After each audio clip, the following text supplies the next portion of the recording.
Get Smart, quite possibly the greatest addition to the spy parody genre, premiered September 18, 1965 on NBC. Mel Brooks and Buck Henry were the masterminds behind this hilarious series that pitted Don Adams as Agent Maxwell Smart, Barbara Feldon as Agent 99, and Edward Platt as Thaddeus the Chief, members of secret U.S. government counterintelligence agency known as Control, against Chaos, the nefarious international organization of evil. The show capitalized on the popularity of Secret Agent Man franchises like James Bond and Inspector Clouseau. Brooks described the series as an insane combination of James Bond and Brooks' signature brand of farcical comedy. During its 5-season run, Get Smart coined a number of popular catchphrases, including, "Would you believe?" "Missed it by that much?" and "I asked you not to tell me that." To celebrate the series' 55th anniversary, let's delve into some of its little-known behind-the-scene facts.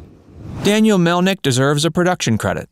Daniel is probably best known for producing films like All That Jazz, Altered States, and Straw Dogs. His films won more than 20 Academy Awards and were nominated over 80 times. You won't find Melnick's name in the Get Smart credit reel, but he definitely deserves a mention. He was the one who brought Mel Brooks and Buck Henry together in the first place to work on a spy parody series. He pitched the idea to the two Hollywood heavyweights as a combination of two of the biggest things that were taking the world of entertainment by storm at the time, namely James Bond and Inspector Clouseau.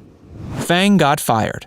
Any spy show worth its salt isn't really complete without a canine crime-fighting companion, right? The control dog was played by a little fella by the name of Red, and turns out he had a pretty decent run in Hollywood. Before landing the Get Smart role, he played Casper in the Alfred Hitchcock Presents episode Craig's Will. Agent K-13, as he was known on the series, made his first appearance in the pilot when Chaos makes its first sinister move by stealing the Inflato-Coat. Sadly, Little Red was written off the series after just 2 seasons. Even though fans loved him, the cast and crew struggled to work with an animal actor, and it became too costly to manage and train him.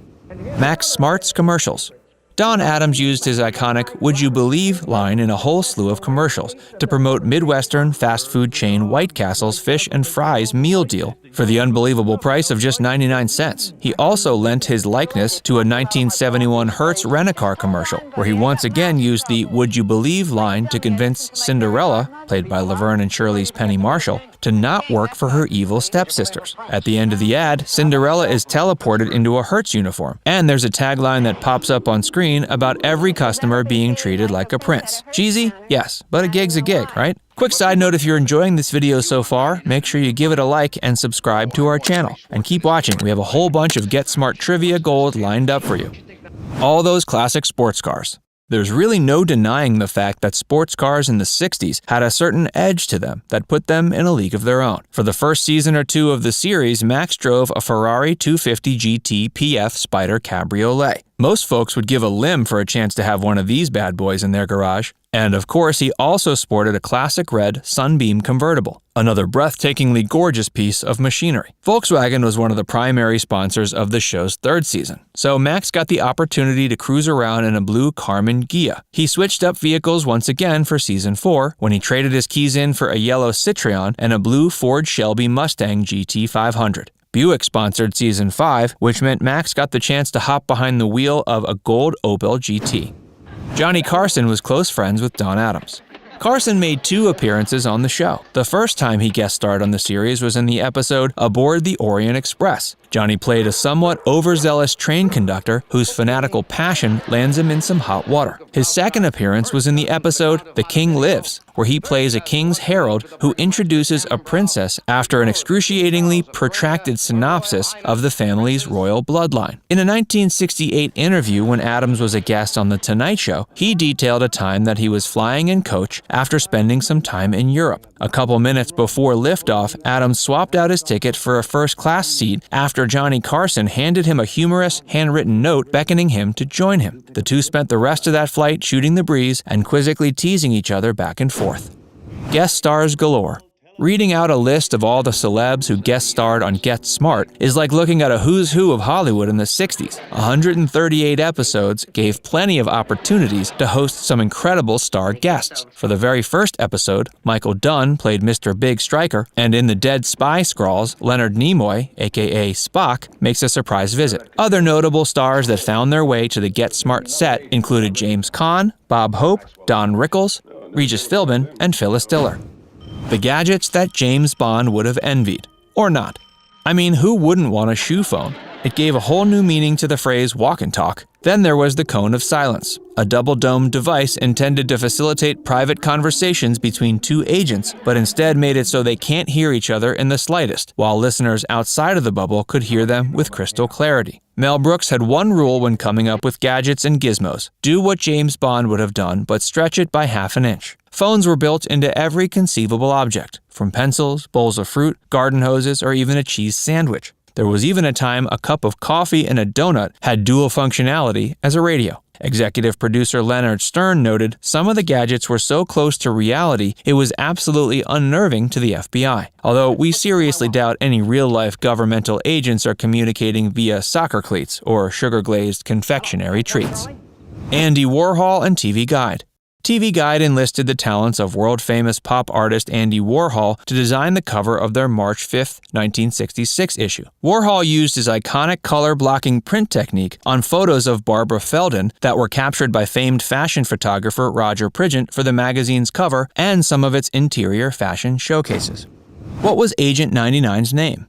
Barbara Feldon was sort of like the voice of reason to balance out Don Adams' over-the-top antics. Her real name, however, proved to be one of the show's biggest mysteries. Brooks and Buck certainly like to keep us all on our toes. Her real name was hinted at and teased many times throughout the run, but the writers refused to ever give a solid answer, even after she and Max got married in season 4. Don and Barbara didn't care for each other in real life.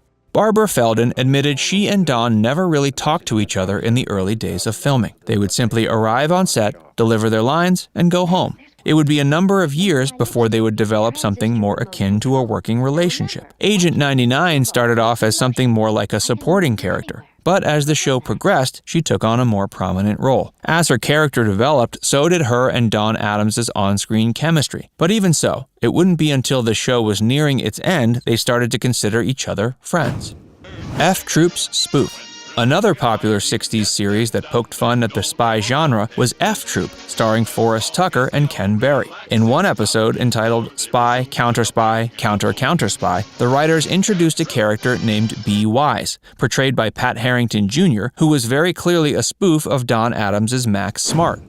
Get Smart comic books. Dell Comics published an 8-issue series based on the show. The comics were published between 1966 and 67 and were co-written by Steve Ditko, famed co-creator and artist of the Spider-Man and Doctor Strange comics. William Johnston's 9 Get Smart novels. Johnston had a knack for writing novels based upon popular TV series. In addition to penning 9 tie-in Get Smart novels, he also wrote books based upon series like The Brady Bunch, Bewitched, The Flying Nun, and The Munsters.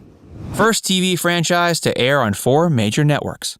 So the original series ran on NBC. After being canceled in 1969, the last season was aired on CBS. ABC had referred to the first series as un-American when they read the pilot script, but then they ended up airing the made-for-TV movie Smart Again in 1989. When the series was rebooted in 1995, it was broadcast by Fox.